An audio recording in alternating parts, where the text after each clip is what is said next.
Buenos días, buenas tardes y buenas noches a todos. Sean bienvenidos a otro video de La Ley para Todos. Y vamos a seguir tratando lo que es sociedades. En este video vamos a tratar nuevamente una parte de lo que es los principios generales que nos van a dar la base para tratar lo que son las sociedades como tal, ya sean las sociedades por acciones o las sociedades por partes de interés, etcétera, etcétera, etcétera. Vamos a tratar conceptos que van a estar fundamentando todo el resto de lo que veamos de las sociedades en particular.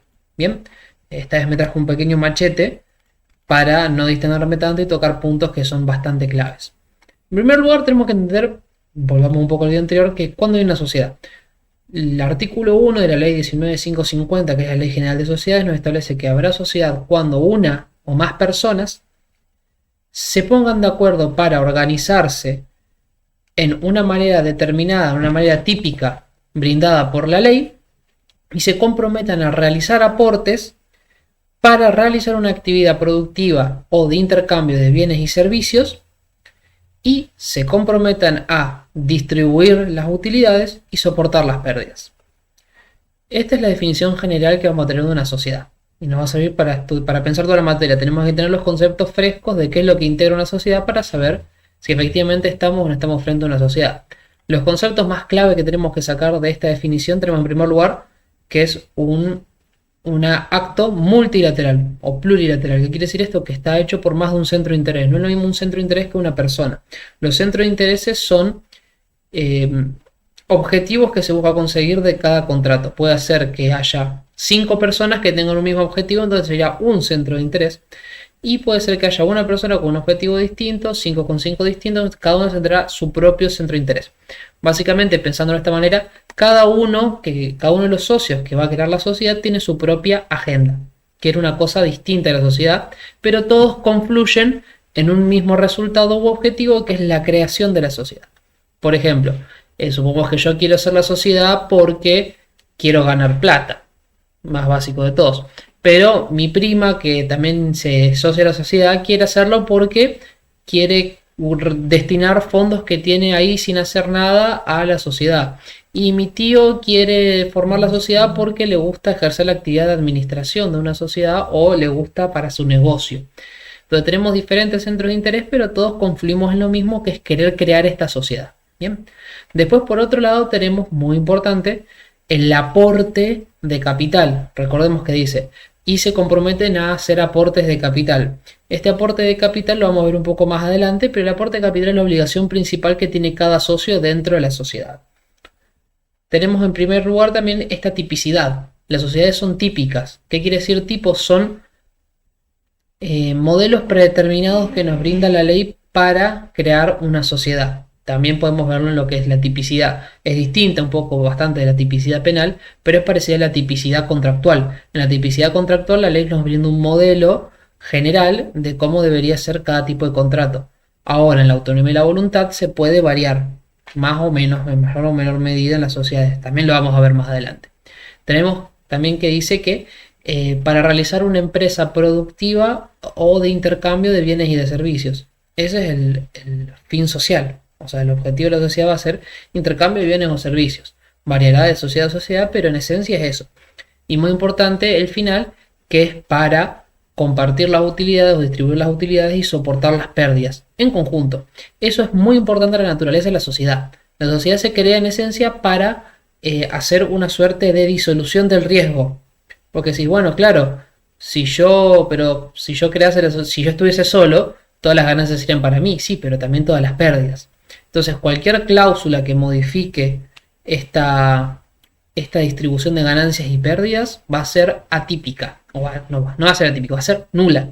Porque estaría modificando la esencia misma de la sociedad. La sociedad existe para distribuir ganancias y soportar pérdidas. Entre todos. Bien, sigamos. Tenemos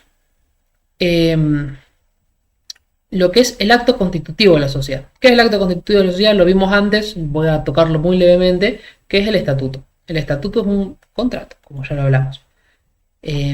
Hablemos un poco más de lo que son los efectos como tal. La inscripción. ¿Qué es la inscripción? La inscripción no es ni más ni menos que es el acto en el cual brindamos y llevamos a la autoridad de control nuestro estatuto. Vamos, los presentamos y pedimos que se inscriba. ¿Qué es lo que hace esto esencialmente? Publicidad. Publicidad. ¿Qué es lo que nos da la publicidad? Nos da la publicidad, lo que nos otorga es la oposición erga omnes de nuestro contrato. ¿Qué es esta oposición erga omnes? Volvemos nuevamente al libro 1. Es que este acto jurídico puede ser oponible a todas las personas, porque se presume que tienen conocimiento de este. ¿Por qué? Porque está en el registro. ¿Cuándo empieza a producir efectos este contrato? Dependerá. Dependerá de frente a quién. Frente a los socios, desde el momento en que se otorga el contrato. ¿Por qué? Porque ya tienen conocimiento, porque son los mismos partícipes. Frente a terceros, en principio es a partir de la inscripción, pero hay una excepción, que es que si los terceros tienen conocimiento del contrato, entonces se le va a ser oponible. Si tenían conocimiento al momento de contratar o al momento de realizar, obligarse o ser acreedores, digamos, va a ser oponible este contrato social, este estatuto, a los terceros que hayan tenido conocimiento de este momento. Por otro lado, tenemos lo que es el capital social. Lo vimos antes, lo voy a volver a tocar porque es muy importante. El capital social es en esencia la representación de los aportes que hicieron los socios a la sociedad. Es un elemento estable. ¿Qué quiere decir esto? Que no suele modificarse. El capital social también es un ida y vuelta, tiene una contracara. Al ser la representación del aporte que hizo los socios en la sociedad, también va a ser la representación de qué tan, entre comillas, dueños es cada socio de la sociedad. ¿Y por qué va a ser importante esto? Porque al momento de repartir las utilidades y soportar las pérdidas, vamos a ver el capital social de cada socio. No va a cobrar lo mismo en unas repartidas utilidades el que tenga un 1% del capital social que el que tenga un 10%. Razonablemente, obvio.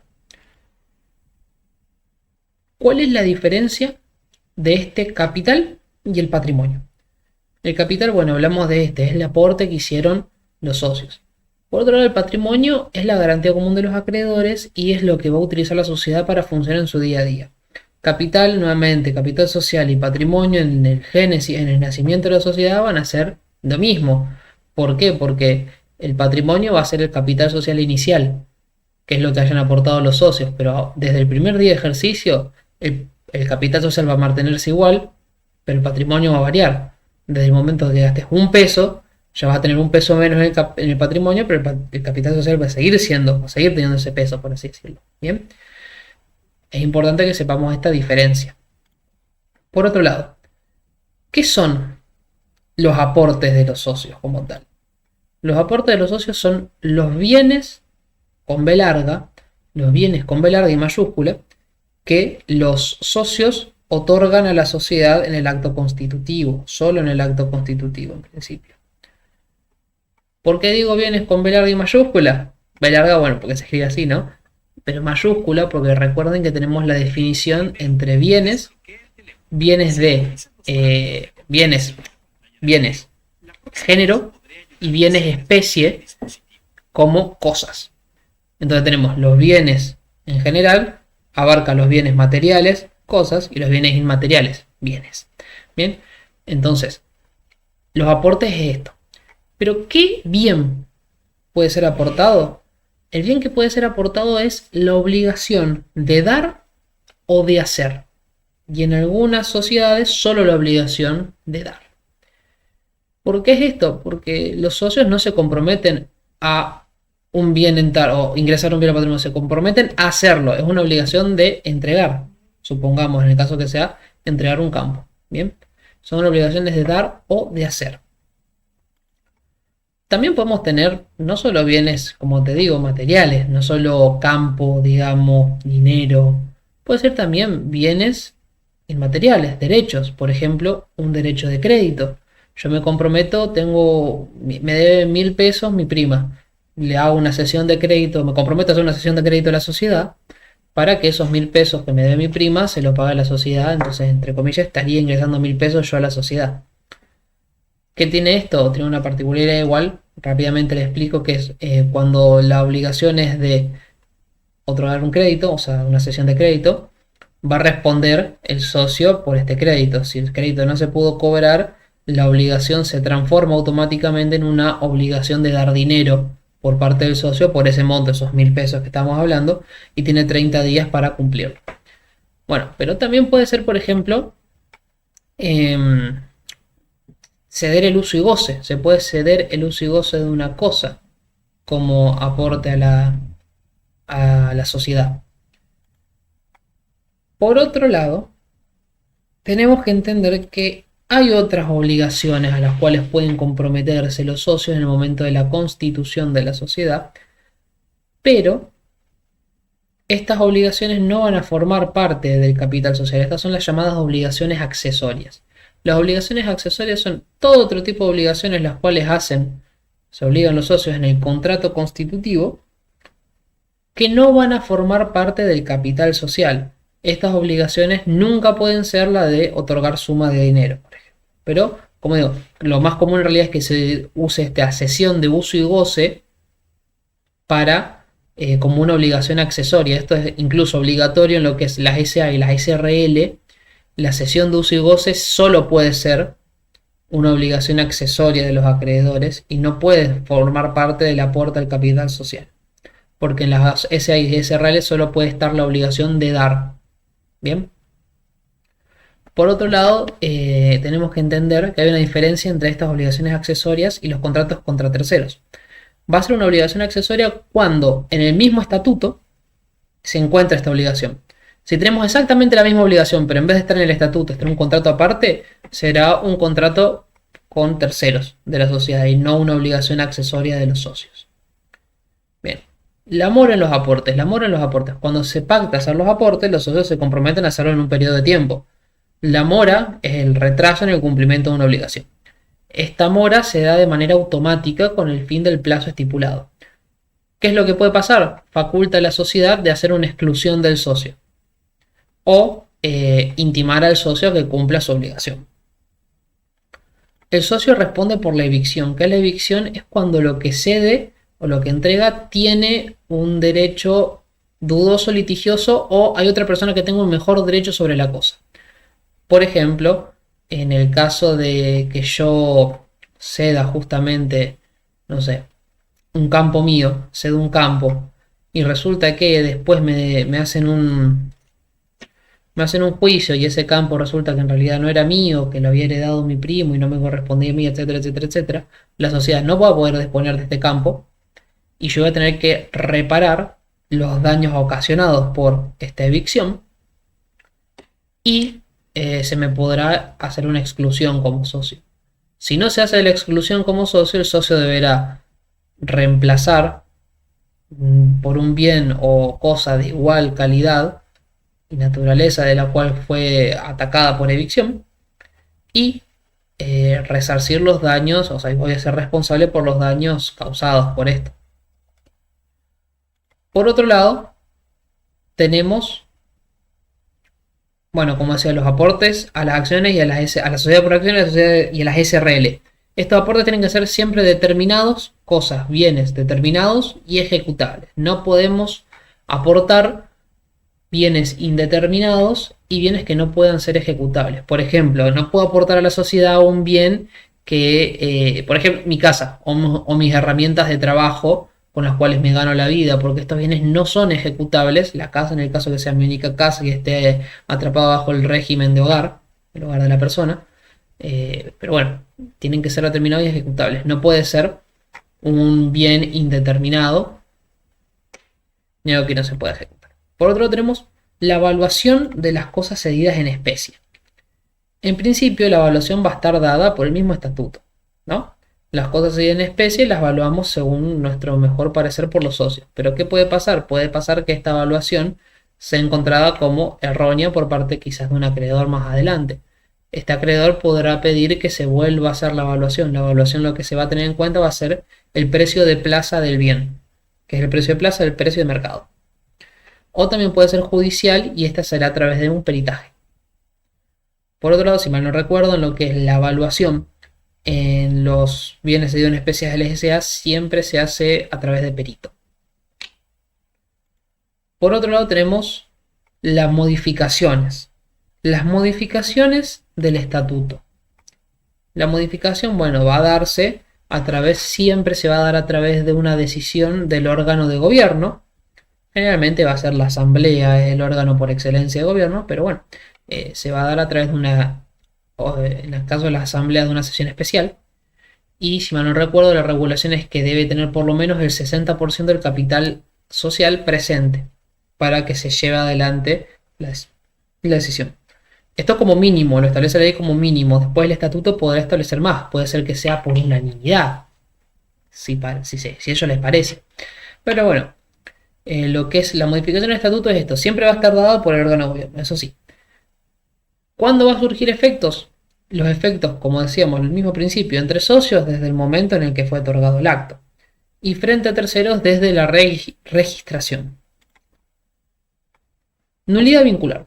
¿Qué es la nulidad vincular? Es cuando la característica o cuando un socio, la participación de carácter de socio de uno de ellos es nula. ¿Qué es lo que va a provocar esta nulidad vincular? Va a ser que se excluya al socio. No va a provocar la nulidad del contrato. En principio. ¿Cuándo la nulidad vincular provoca la nulidad del contrato? En dos casos. Primer caso, cuando la participación del socio o los aportes del socio resultaban esenciales para la persona jurídica. Supongamos, creamos una persona jurídica para que se desarrolle una tecnología en particular y la única persona que sabía cómo crear la tecnología era este socio, entonces no vamos a poder crear la persona jurídica porque su objeto deveniría imposible, si se quiere. Por otro lado, si el socio que tiene esta nulidad vincular es el único socio de la sociedad, entonces tampoco sería válida la sociedad, sería un contrato social nulo porque no habría socios. Estas nulidades son subsanables. Primero se hacen a pedido parte y segundo son subsanables. Es decir, que si nadie lo pide, la sociedad avanza en normal funcionamiento, normal constitución. Sociedades con objeto ilícito. ¿Qué es una sociedad con objeto ilícito? El mismo nombre lo dice, el mismo objeto de la sociedad no es válido. Por ejemplo, un objeto criminal. Una sociedad que se haga para, no sé, la distribución de drogas ilegales. De marihuana, ponele. O cocaína, vamos a dejar cocaína. Pablo Escobar viene a Argentina y pone su cártel como una sociedad, todo con su estatuto, la quiere inscribir todo. ¿Qué efectos produce esto? Va a ser nula de nulidad absoluta la sociedad con un objeto ilegal. Es uno de los requisitos esenciales de la sociedad que el objeto sea posible. El objeto ilegal no se puede. ¿Qué efectos va a producir esto? Nula de nulidad absoluta, como decía. Los efectos que produce es que la sociedad se disuelve y se liquida. Y luego de esta liquidación, si queda un restante de patrimonio o un resto de lo que es la sociedad, de los bienes de la sociedad, este resto no va a ir a sus socios, sino que va a ir al Estado y va a ser utilizado para campañas de educación y concientización acerca del objeto de la sociedad. En lo que tenemos que entender es que va al Estado y no a los socios.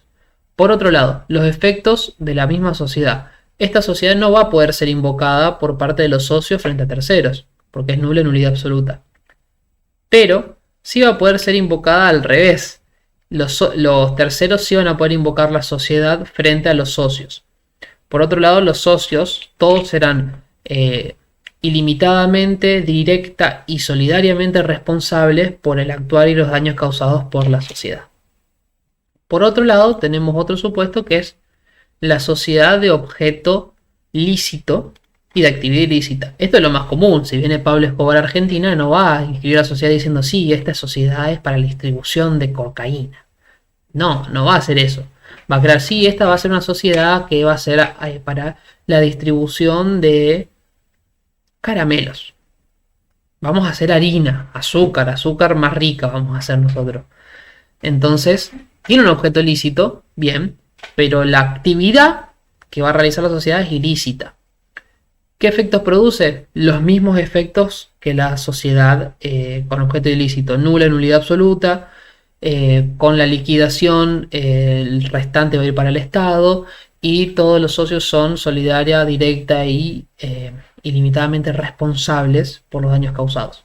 Pero hay una excepción, que es que aquellos socios que hayan sido partícipes de buena fe de la sociedad no van a ser solidariamente ilimitada y directamente responsables, y tampoco van a tener esta penalización de que al momento de la liquidación el restante no se les devuelva. Estos socios sí van a tener una devolución de su capital social al momento de la liquidación de la sociedad. Este es un beneficio que se le otorga porque, claro, supongamos que había gente, supongamos que no sé, una persona acá invirtió en la sociedad y después se entera que nada que ver, estaba distribuyendo estupefacientes en lugar de fabricar azúcar. ¿Qué sabía? Esa persona no sabía, actuó de buena fe, bueno, vamos a protegerla y vamos a hacer que le caiga todo el peso de la ley a aquellos que estaban cometiendo el acto ilícito, pero no a aquellos que no lo hacían.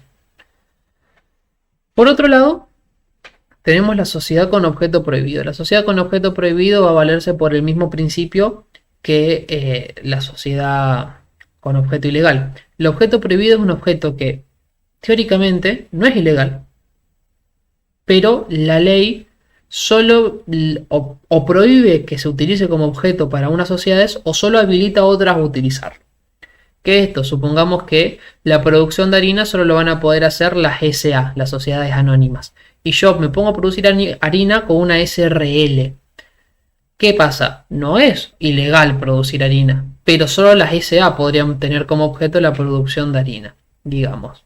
Entonces, ¿qué va a pasar? Mi sociedad va a ser nula en nulidad absoluta, voy a responder de manera, en este caso será de manera subsidiaria, como socio. ¿Qué quiere decir subsidiaria? Que primero se va a atacar a la sociedad y después se me va a atacar a mí como socio, pero de igual manera solidaria y limitadamente por las responsabilidades. Y se va a disolver y liquidar, pero con la liquidación de la sociedad no va a pasar esto de que el sobrante va al Estado, sino que el sobrante sí va a ir a los socios. Entonces, como un punto medio en el medio entre los supuestos del tercero buena fe y la sociedad ilícita, de objeto ilícito. La contabilidad, si mal no recuerdo, está establecida en el artículo 230 del Código Civil Comercial, que le imputa, entre otras personas, a las personas jurídicas y a los que te lleven adelante una empresa, la obligación de llevar una contabilidad, unos libros contables precisos y rubricados. Bien, esta contabilidad va a tener dos libros principales. Primero vas a tener el libro diario, que va a ser, como dice el nombre, el libro en que se van a escribir las transacciones y actividades diarias que lleva adelante la sociedad. Por otro lado están los balances. Los balances nos importan mucho en sociedades porque es básicamente el informe de los activos y los pasivos de la sociedad al finalizar un periodo de actividad. Estos, a su vez, activos y pasivos que tiene la sociedad van a estar distribuidos o expresados en corrientes y no corrientes. Los activos y pasivos corrientes son aquellos activos y pasivos que durante 12 meses o en un periodo de 12 meses van a poder ser disponibles o son disponibles inmediatamente, van a poder ser disponibles dentro de un periodo de 12 meses. Por ejemplo, tengo un crédito a favor mío como sociedad, ¿no? De 500 pesos con un cliente a cobrar en 6 meses. Sería un activo corriente. O, por ejemplo, yo debo pagar 500 pesos dentro de 6 meses, un pasivo corriente. Y los no corrientes son los que tengan un periodo mayor a 12 meses. Por otro lado, tenemos también el estado de resultados. El estado de resultados lo que nos plantea es ya la mayor generalidad de los gastos e ingresos que se hicieron en la sociedad durante el periodo de actividad.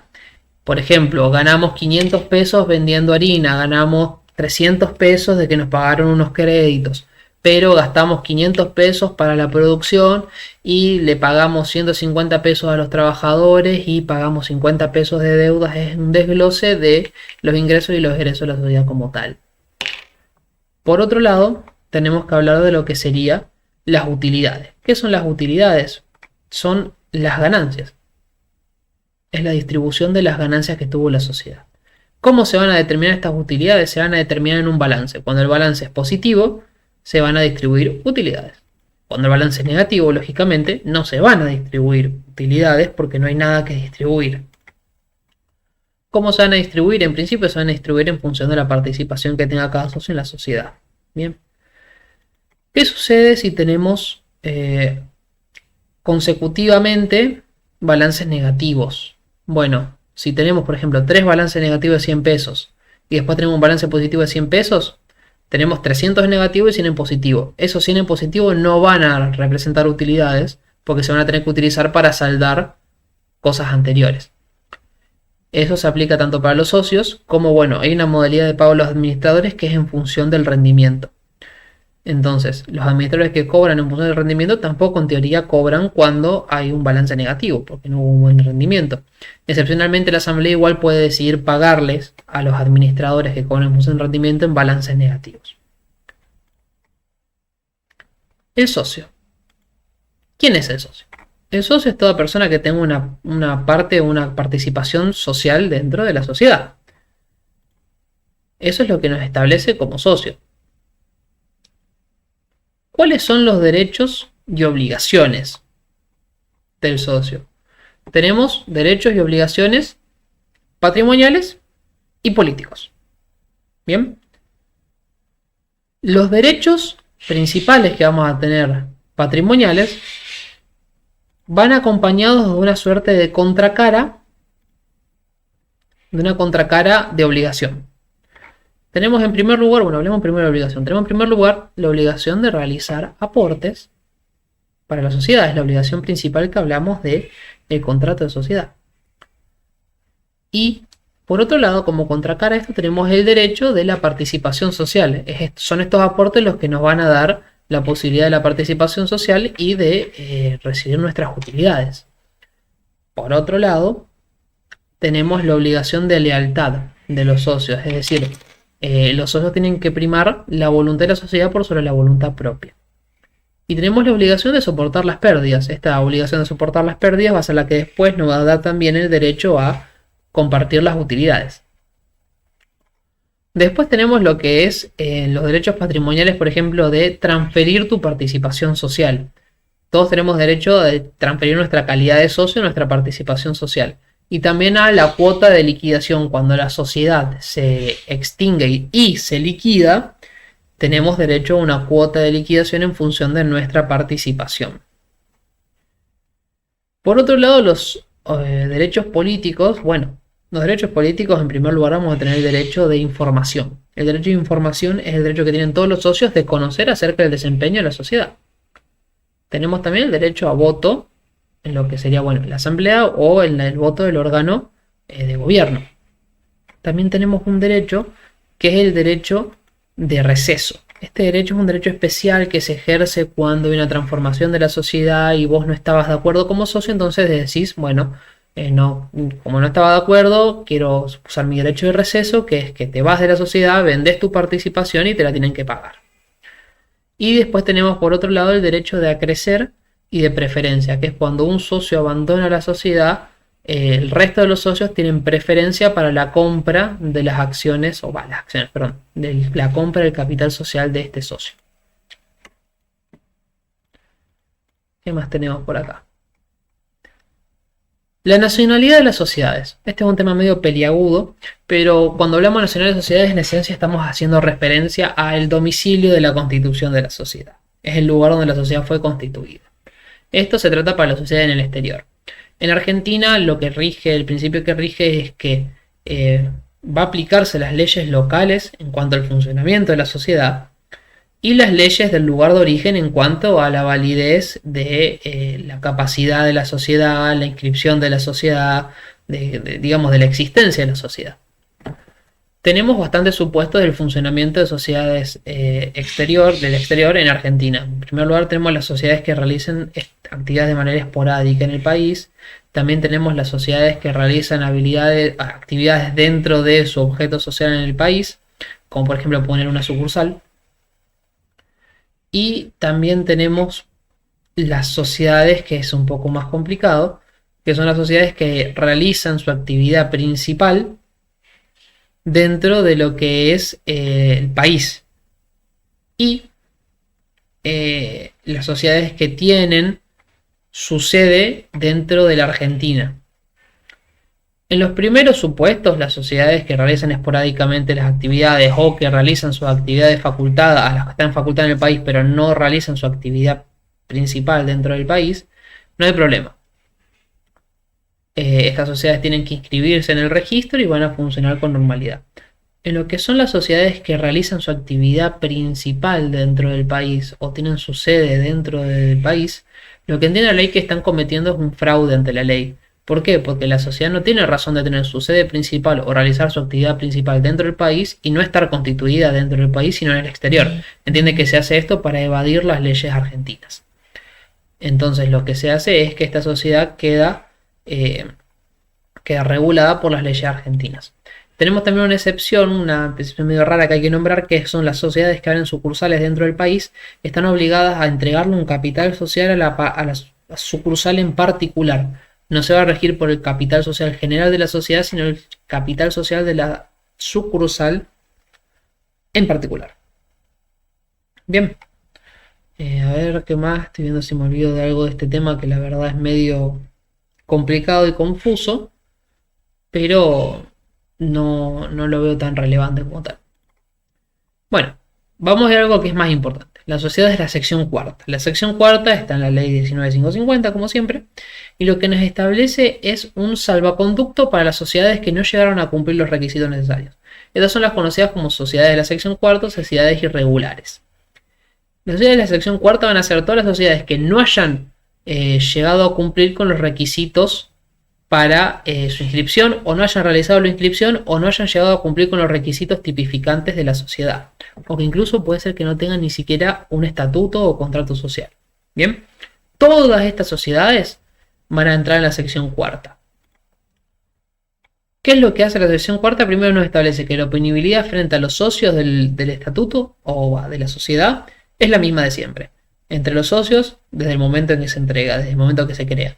Frente a terceros, solo va a ser oponible si estos tenían conocimiento de la misma. Porque inscripción no puede haber porque es una sociedad que no cumple con los requisitos, ya sea típicos, es decir, requisitos específicos para formar un tipo de sociedad en particular, o esenciales. Por ejemplo, supongamos que a la sociedad le falta, no sé, un domicilio, por ejemplo. O le faltó otros de los requisitos específicos específicos de la sociedad, esenciales. O ni siquiera tiene contrato. ¿Cómo vamos a inscribir una sociedad que no tiene estatuto? Vamos, ¿entendemos? Bien. Por otro lado tenemos lo que es la representación de la sociedad, la administración y gobierno de la sociedad. La administración va a ser ejercida por uno de los socios que con el simple hecho de presentar el contrato social va a poder funcionar como administrador y representante de la sociedad. Extraño, pero bueno, y las decisiones dentro de la sociedad se van a tomar según ellos determinen cómo se tienen que tomar. Es muy todo al vuelo, en el aire.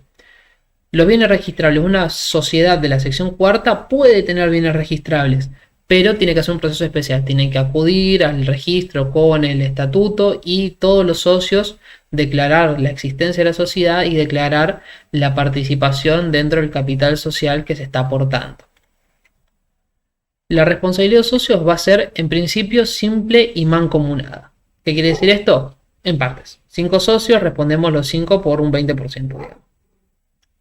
Pero excepcionalmente va a poder ser solidaria e ilimitadamente responsable de los socios si esta responsabilidad surge del estatuto que ellos plantearon, surge una serie conexa de contratos o surge del tipo de sociedad que ellos querían formar pero no llegaron a cumplir con los requisitos.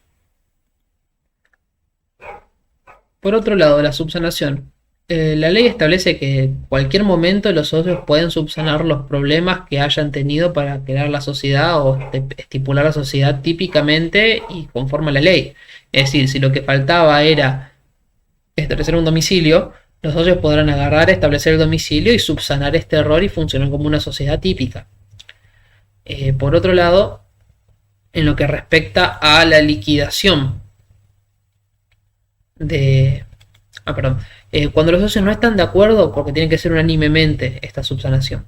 Cuando los socios no están de acuerdo en esta subsanación, un socio puede ser excluido y el resto de los socios continúa con la subsanación.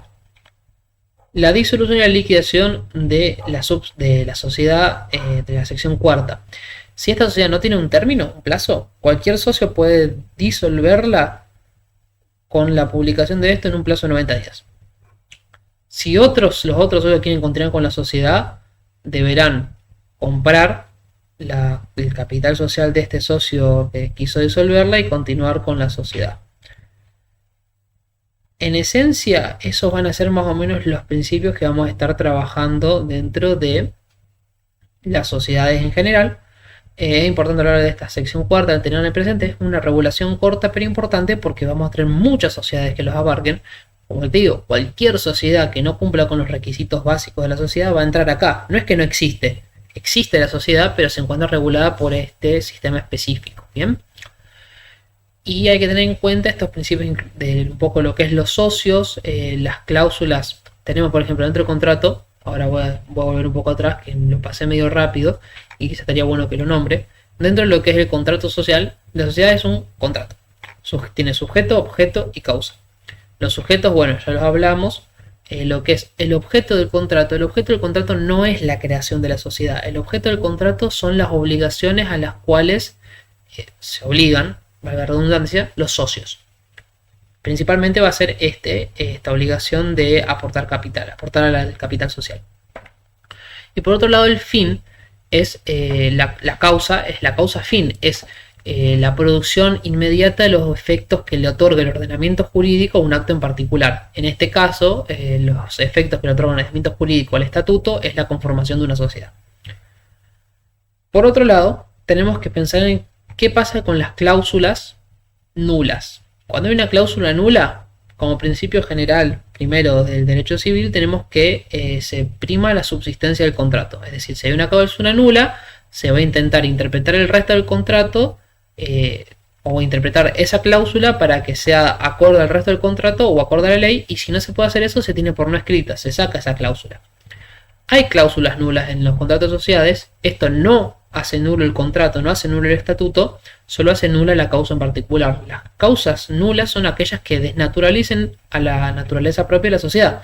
Por ejemplo, si hay una cláusula que dice que ciertos socios van a participar más en algunas utilidades sin una contrapartida, porque hay una figura en lo que es las SA, que son las acciones con preferencia patrimonial, que son acciones que tienen más ganancia de lo que sería las utilidades, pero hay una razón, no es simplemente por estatuto que dice, bueno, esta gente va a tener en particular más plata. Bien, no.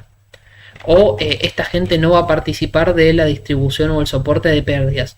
O estas personas les aseguramos que van a tener su capital social más una ganancia fija después de X tiempo.